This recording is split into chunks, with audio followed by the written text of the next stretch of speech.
Our school had loads of shortages, but one thing we weren't short of was bullies. First, there was the official school bully, Kevin Watson.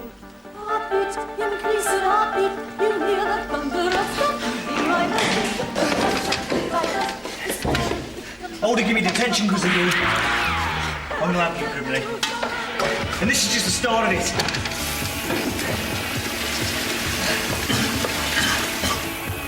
And then there was the unofficial school bully, our PE teacher, Mr. Digby. You are Doug Dynamo Digby. You are a killing machine. You could have James Bond, Joe Bugner, and the whole Vietnamese army put together.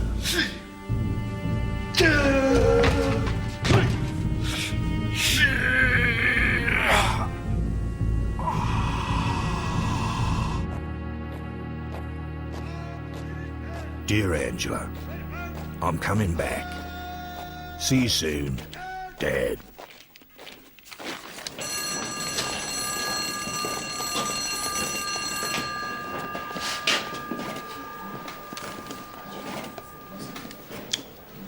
What are you doing, Grimley? Who's Mr. A. Digby, sir? Extra special punishment lesson. Get changed now. Clipping ears, tweaking nipples, it's all part of school life. If it worries you that much, put them on the school caning list. In my day, we used to cane their eyes. No, Doug. The answer is to dismantle the culture that allows bullying to flourish. It's like you've never heard of empathy.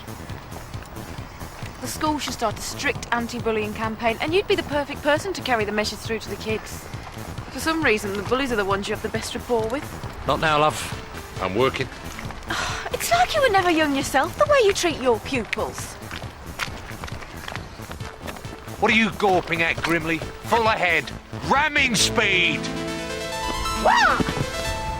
I'm Kung Fu, I am.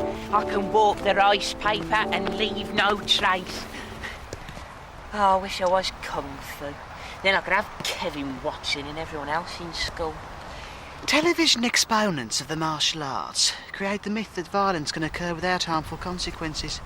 Do you ever stop to consider, for example, the mayhem that'd be caused by a real-life bionic man? Steve Austin's only supposed to have one bionic arm, so when he tries to bust out of handcuffs and that, he just rip his other arm off. My point exactly, Darren.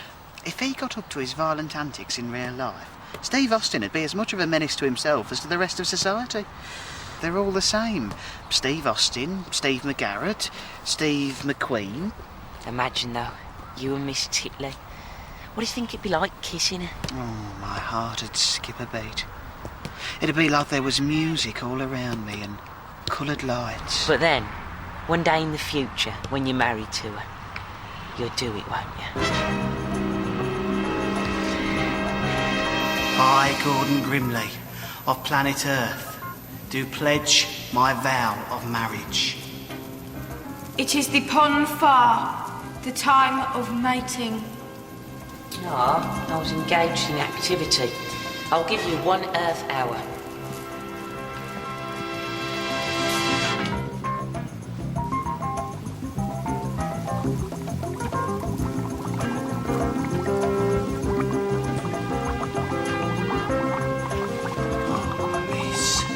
Oh, Gordon. Oh, Gordon.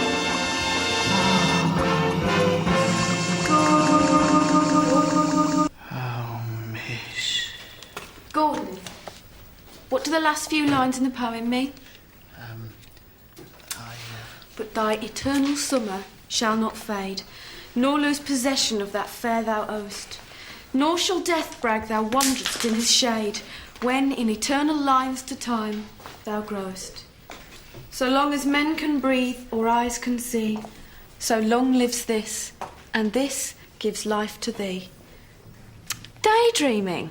Well, if it's something more interesting than Shakespeare's sonnets, I think we'd all like to know what you were dreaming about.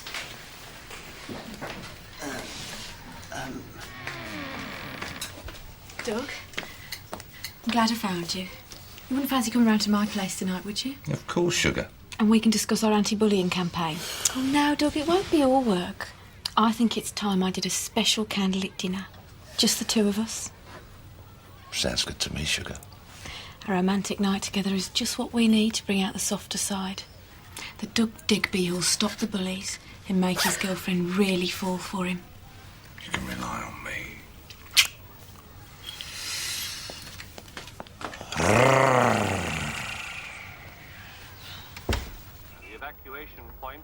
Don't know what them Yanks was playing at over there. If we'd have been in there, the whole thing had been done and dusted in 5 minutes. You've missed the whole point, Dad. As Marshall McLuhan said, television brought the brutality of the war into the comfort of the living room. Done and dusted in 5 minutes. It was lost in the living rooms of America, not on the battlefields of Vietnam. Dad, What now? if there was a girl and you really, really liked her, but you weren't sure what to do, Don't tell her to lose weight, no matter how much of a porker it is. Don't get up with a sister, even if it's gagging for it. And never take your shoes off in hot weather. what if this was a beautiful girl you really cared about? Now shut up your noise, I'm watching telly. What was you pair on about? Father-son chat. Went pretty good. Bird trouble. Don't tell her her's fat, no matter how much of a porker her is. Don't get off with her sister, no matter how much her's gagging for it. And don't ever go for outside tops with oily hands. Your dinner's getting cold.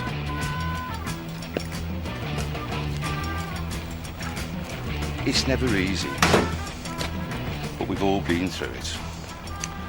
Once you've got to know each other a bit, it's time to make a subtle, respectful advance. An invitation to the pictures. Some flowers. If she's got an interest in Yao too, she'll soon give you a clue.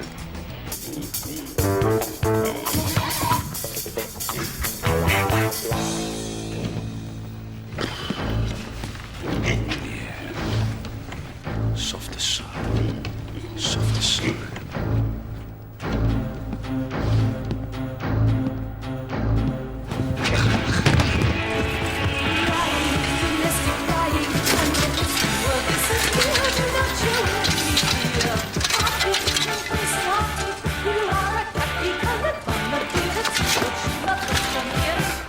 I'm gonna have you, Grimley. Tomorrow, day after, it don't matter. You're dead. Darren? What's going on? Nothing, Mum. What's happened to you? This was the jungles of Borneo. You'd have had your throat cut. What are you doing, letting your guard down? What are you doing parading around in your underpants? And what are you doing with Kettlemaster tattooed on your arms? You've gone soft! Sorry, Dad. I was thinking of something else. I suppose you want untying now, don't you, Angela? Yes, please, Dad. What's that?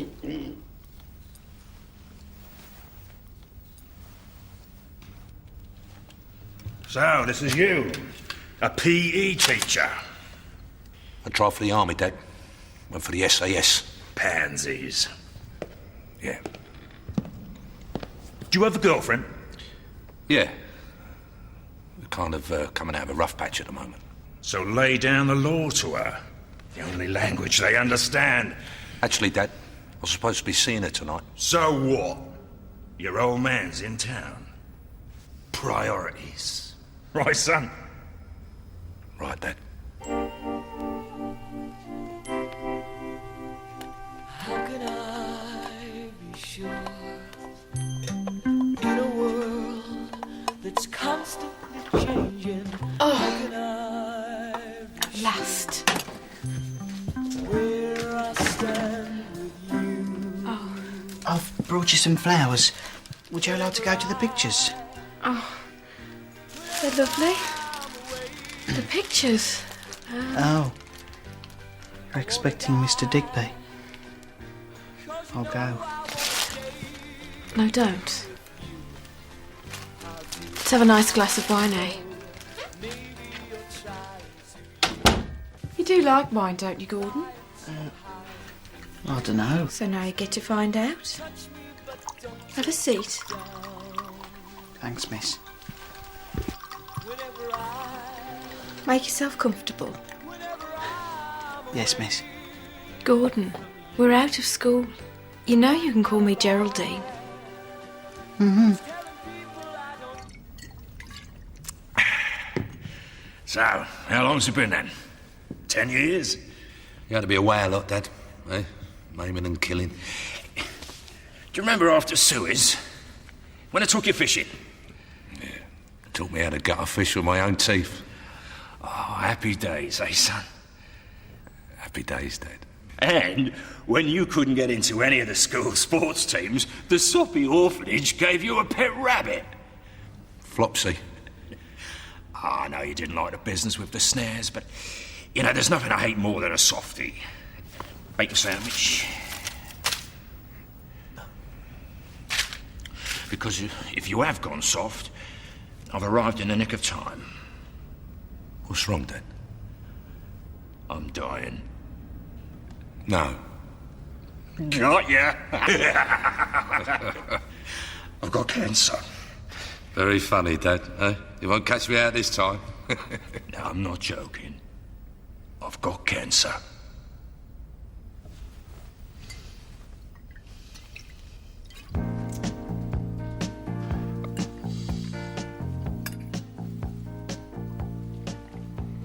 I thought this time I'd give him a real incentive not to be the same old brute.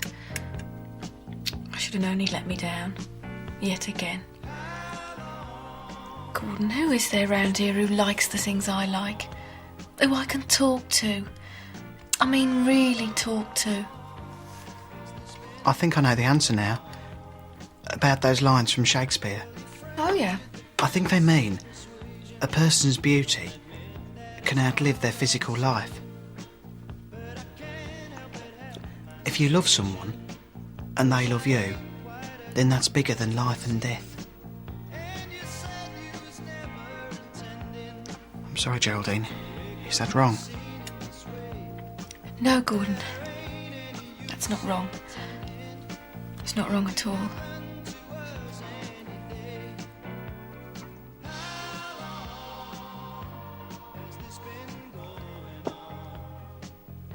I'm only a few years older than you.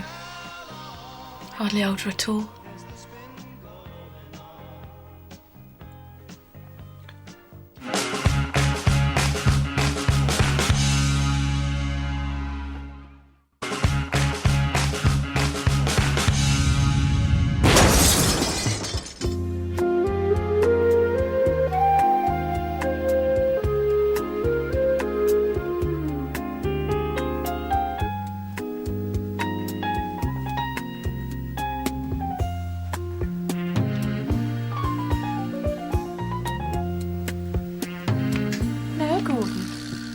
See it.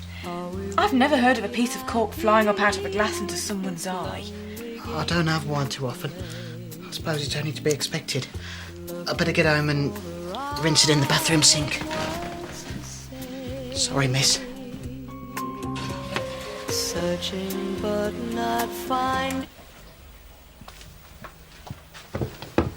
Kevin Watson's gonna kill me. Or the kids would just get the big brothers. You would have to be school spanner, wouldn't you? Oh, what do you care? You've got Miss Titley now. No, I haven't. What? Her lips were a blank page, upon which my heart could have written its most passionate message. Instead, me pen just leaked everywhere.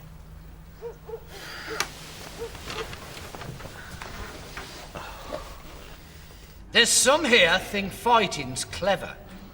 Some of you who think it's all right to go around boxing one another's ears for no good reason. I've kept you back after school. I've made you listen to double Beethoven. Well, we're going to stamp this out once and for all. A couple of you will be called out after assembly to see Miss Titley and Mr. Digby. Sit up, please.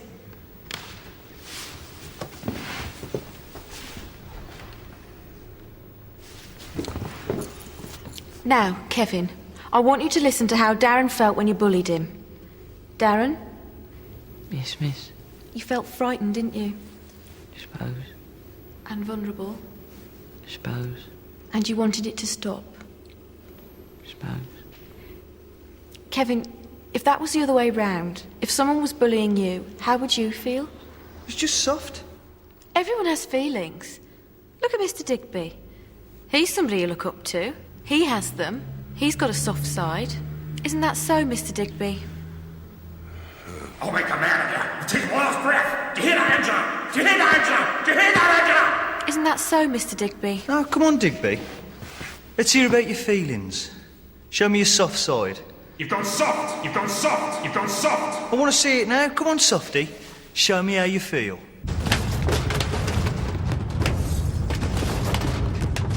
You have to spoil everything, don't you, Doug? We're finished, you hear me? Finished! They can't keep Kevin Watson back after school forever.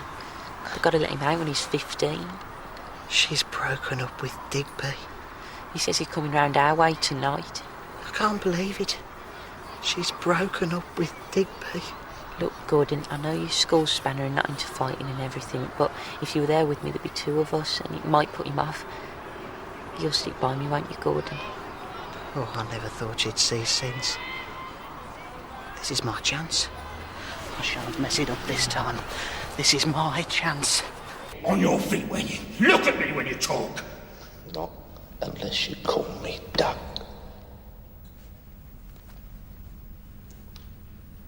Doug.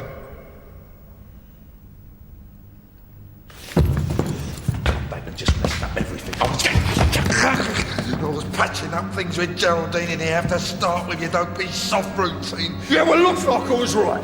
You are soft. Yeah, well, at least I don't have cancer. Well, I won't have for much longer.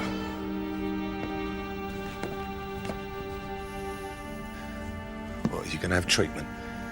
Nah. Eddie Armin's got a bit of bother. Me and the lads are off to sort it out. You're scared. You've never been scared in your whole life, and now this thing's come along and you can't shoot at it, you can't lay a stick of dynamite under it, you can't even shout stupid things to it on the parade ground. You're not soft and you don't have to bully me to prove it. It's okay to be scared of dying, Dad. It's okay.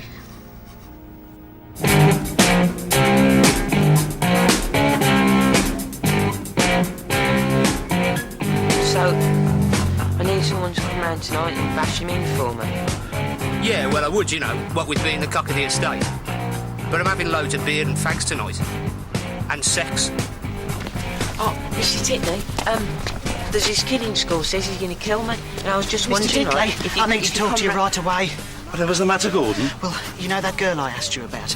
Well, I did what you said, and it worked, sort of. But anyway, I've got another chance, and I have to do something really special. Really special? Well, there's nothing more special than a poem.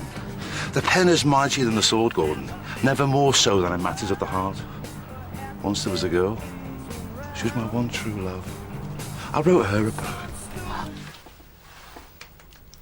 Oh, you don't need to wear perfume, Gordon. That new ointment's supposed to be odourless. Are they going out, am you? I've done crinkly chips for tea. I am going out, Mum, and I shall return victorious. It's time for Gordon Grimley's broadside of romance. It's my special poem. Well, not mine exactly. Mr. Titley wrote it for someone years back. Bye, Mum.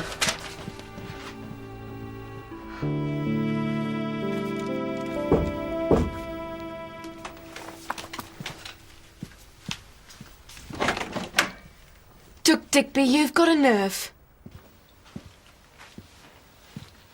Hello, Geraldine. I'm Doug's father. I just wanted to tell you that it's my fault that he couldn't see you last night. We had a lot of catching up to do and some differences to sort out. Well, I'd best leave you. Nice to meet you, Geraldine.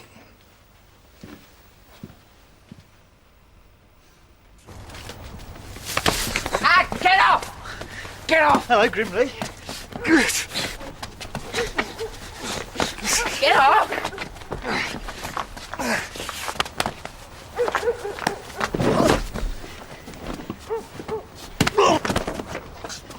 on, you! Get off home before I take me rolling pin to you!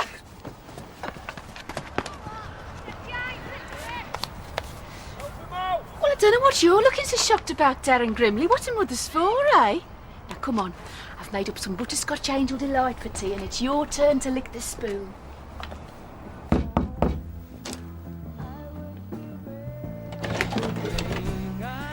Gordon,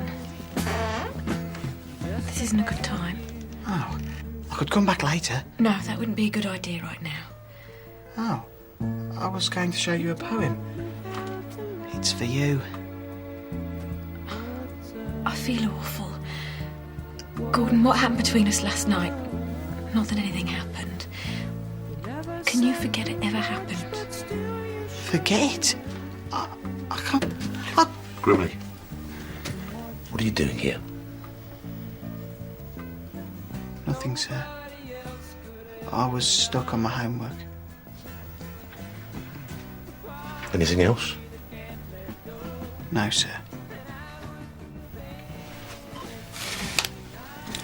Sorry, sir.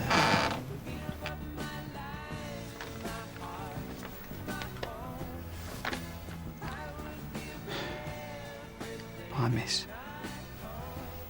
Bye, Gordon.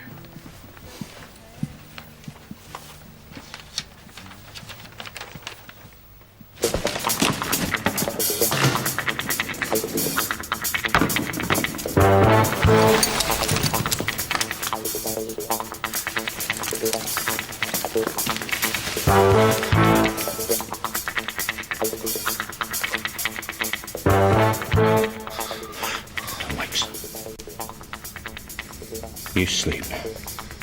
I love you, son.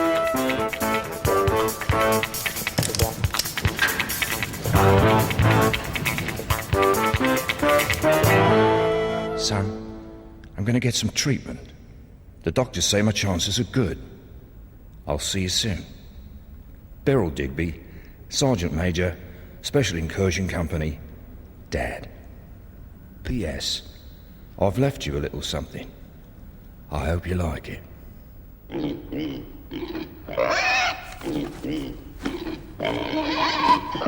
The cutest piggy in the whole wide world. You are.